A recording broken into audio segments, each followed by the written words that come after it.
Le problème, c'est que tous les marqueurs de l'hépatite B, c'est qu'il y a 5 marqueurs, mais quand on fait le test, je ne sais pas comment on fait pour interpréter parce qu'il y a le côté qui donne 2 traits. C'est une grosse question. Donc, en fait, la cassette des 5 paramètres là, pour l'hépatite B, les pistaches. Tu peux voir comment interpréter tout ça. En réalité, le souci, c'est l'interprétation du test. C'est l'interprétation. Comment savoir que c'est positif? Comment savoir que. Je sais que quand on est immunisé, c'est l'anticorps de surface qui réagit. Quand on est immunisé, quand on a appris le vaccin, je ne sais pas si c'est vraiment ça. Mais quand le reste là réagit, et c'est aussi que quand on a l'hépatite B, l'antigène de surface réagit. Mais le reste, il ne connaît pas. Donc, ok.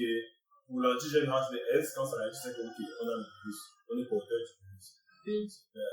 Et puis maintenant, quand on a une immunité, l'anticorps de surface, l'anti-HBS va réagir. Super. Bien bon. Maintenant, il y a les autres marqueurs. Le dernier là, l'anticorps de contact, l'anti-HBC, pour là. Oui. Et ensuite, il y a aussi l'anticorps HBE, n'est-ce pas? Oui. Et tout juste à côté de lui également, il y a l'antigène HBE. Ce sont les trois là. Vu que les deux autres, tu comprends rien. Oui, je comprends les deux autres. Voilà. Ok, c'est déjà bien comme tu comprends les deux là.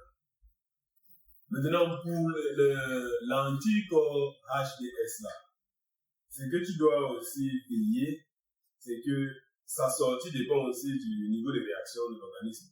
Et quand on peut être vacciné, mais ça ne sort pas. Ça va pas arriver, il faut que ça tu comprends. Ça va pas arriver. Maintenant, pour détecter, il faut qu'on parte faire un dosage cette fois-ci. Ça, c'est immunochromatographie. Je vois. Voilà, donc, pour que ça puisse détecter, il faut qu'on ait une certaine quantité dans l'échantillon. Or, avec la technique ELISA, on voit directement déterminer le taux. Tu vois un peu, non? Ça, c'est la parenthèse sur cela. Oui. Okay. Maintenant, selon toi, tu ne vois pas que l'apparition de l'anticorps là a deux volets. Ça peut apparaître chez celui qui a été vacciné. Oui. Et à ton avis, le deuxième volet, ça peut également apparaître chez qui? Celui qui est malade. Celui qui est malade, ça celui qui a été malade, le corps immunisé. Donc, lui qui est en contact avec le germe. On parle de guérison spontanée. Et j'en parle beaucoup dans la vidéo, n'est-ce pas? Je profite pour faire donner l'information. On a une vidéo, en fait, c'est même une série de vidéos disponibles. On parle en description, on a le lien. Okay.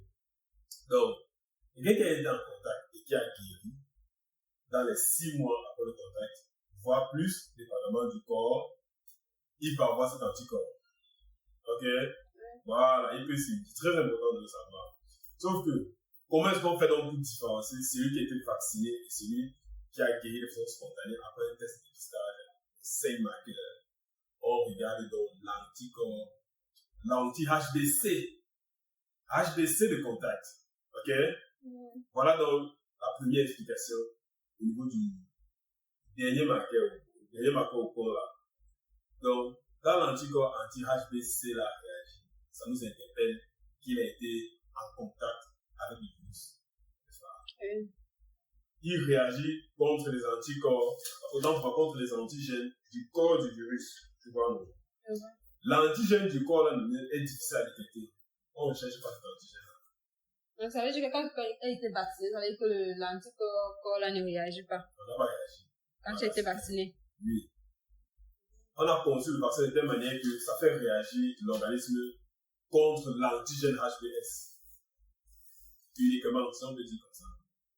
Donc, le vaccin permet de produire dans la circulation sanguine l'anticorps anti-HBS.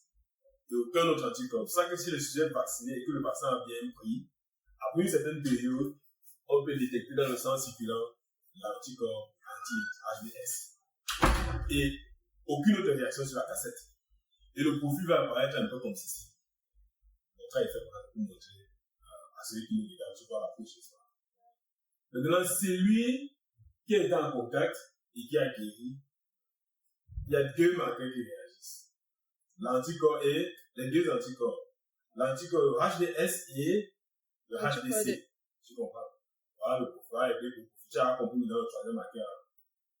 Et maintenant, l'anticorps de l'enveloppe. L'anticorps de l'enveloppe. Super. L'anticorps de l'enveloppe. Avant d'aller sur l'anticorps de l'enveloppe, je préfère qu'on parle directement de l'antigène de l'enveloppe. C'est mieux. L'antigène là, quand ça devient positif, ça signe la réplication du virus. Ça me dit bien. Ça nous donne l'information sur laquelle il est possible que le virus est en train de se multiplier. Oui. Il faut donc faire des tests supplémentaires pour évaluer la charge de ce virus. On va faire quoi? On va chercher l'ADN. N'est-ce pas? Pour évaluer la charge.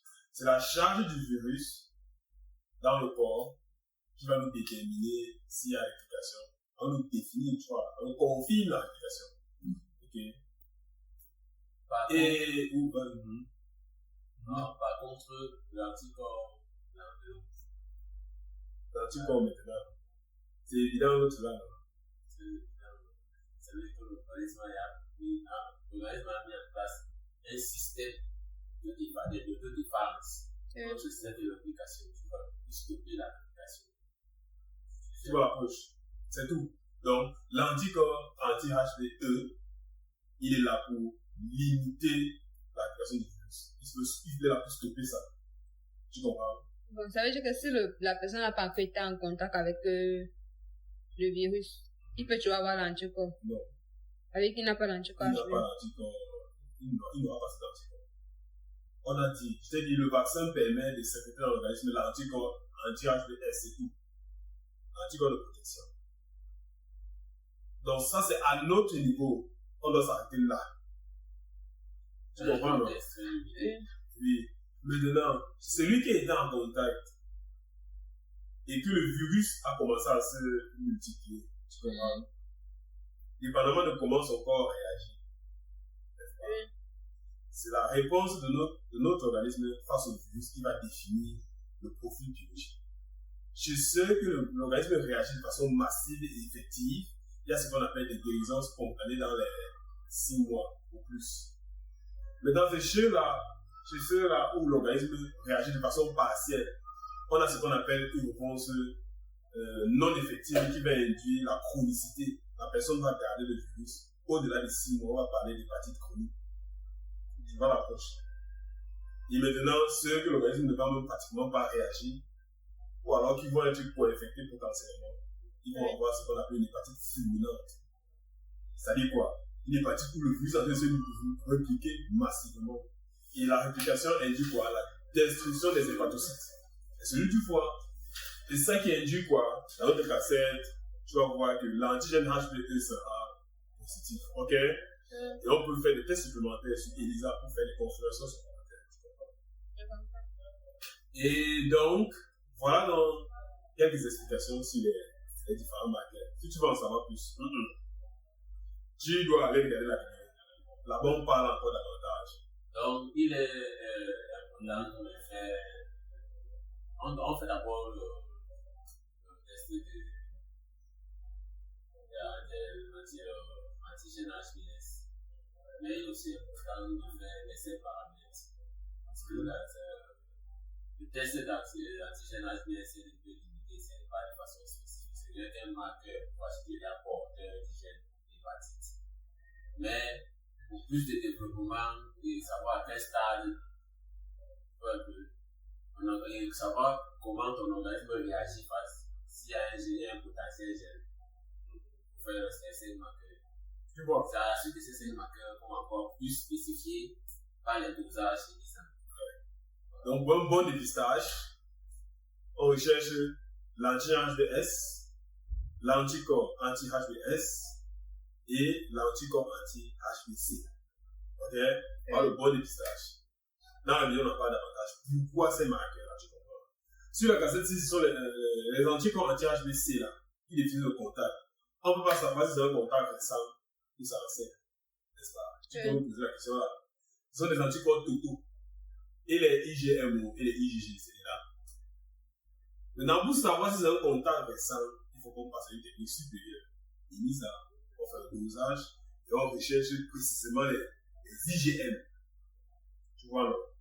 Parce que les IgM obéissent à une cinétique. En fait, c'est le profil récent.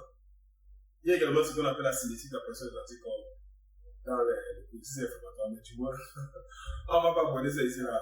C'est bon comme ça. Mettez en commentaire si vous voulez plus. Parce que là, on va toujours parler. Mais tu as quand même compris un peu les 5 marqueurs là. Tu vois un peu.